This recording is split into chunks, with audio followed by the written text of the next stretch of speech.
তো আসসালামু আলাইকুম। আজকের ভিডিওটা হলো যে আমাদের রাজা হাঁসটাগুলো দেখাবো। এটা আমাদের না, আমাদের কাকার হাঁস। আর এই পুকুরিটাতে আমরা মাছ ছেড়েছি 80,000 টাকার, সরি 80 কেজি মাছ, 20,000 টাকার মাছ ছেড়েছি।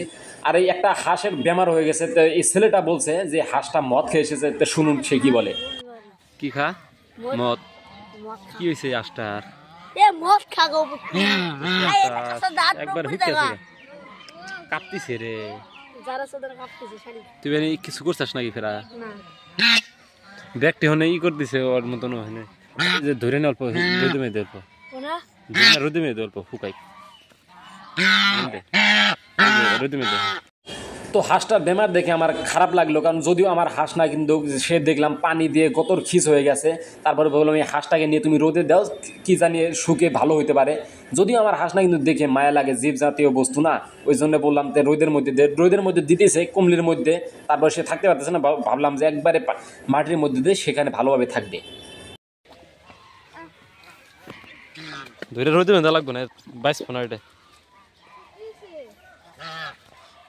আজরাইল ধরছে দেখ ময়ূর বাহন রোদে রোদে রোদে মধ্যে ওই রোদে মধ্যে ওই রোদে হনে এনে তুই আর পোলাহান খাল সাথে নিয়ে করবো।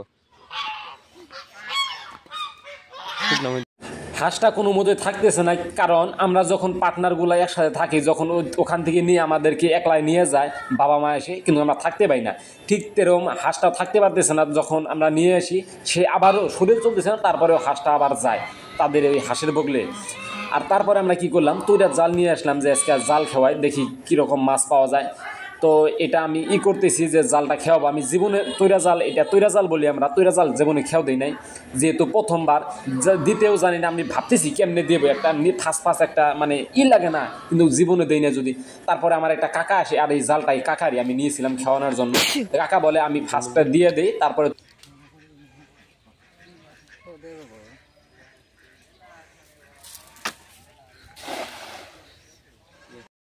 আর খেয়াও দেওয়ার পরে কাকা চলে গেল, বলল তুই তোলে, আমি দোকানে যাই, কাকার দোকান আছে, সেই জন্য কাকা চলে গেল আমাকে দিয়ে। আমি তুললাম, তোলার পর কি হয় দেখেন, এত বড় পুকুরিটা বেশি একটা বড় না, কিন্তু আমি মাছ অনেক ছেড়েছি। 80 কেজি ছাড়া হয়েছে, বড় বড় 1-1.5 কেজির মতো মাছ ছাড়া হয়েছে।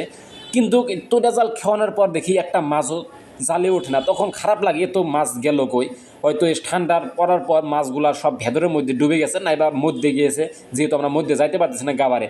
তারপর আমি খেওয়াতে পারলাম না, কারণ আমি পাই না। ওই জন্য বললাম যে খেওয়াটা আরেকজন যে ক্যামেরা ধরেছিল তাকে বললাম তুই দিয়ে দে, সে ভালো খেওয়াতে জানে। তারপর তাকে দিলাম, তারপর সে খেয়াও দেয়। দেখেন সে কিন্তু ভালো জাল ছড়াতে জানে, সেটা জাল খেয়াও দেওয়ার পর আপনারা বুঝতে পারবেন।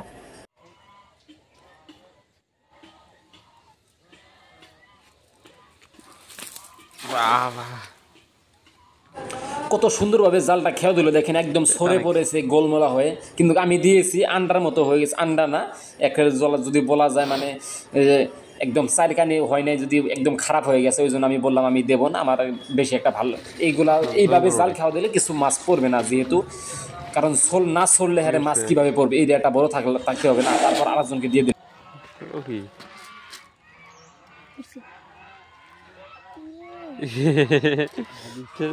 বড় মাছ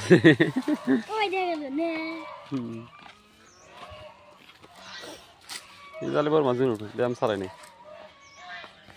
নষ্ট হয়ে কি হবে।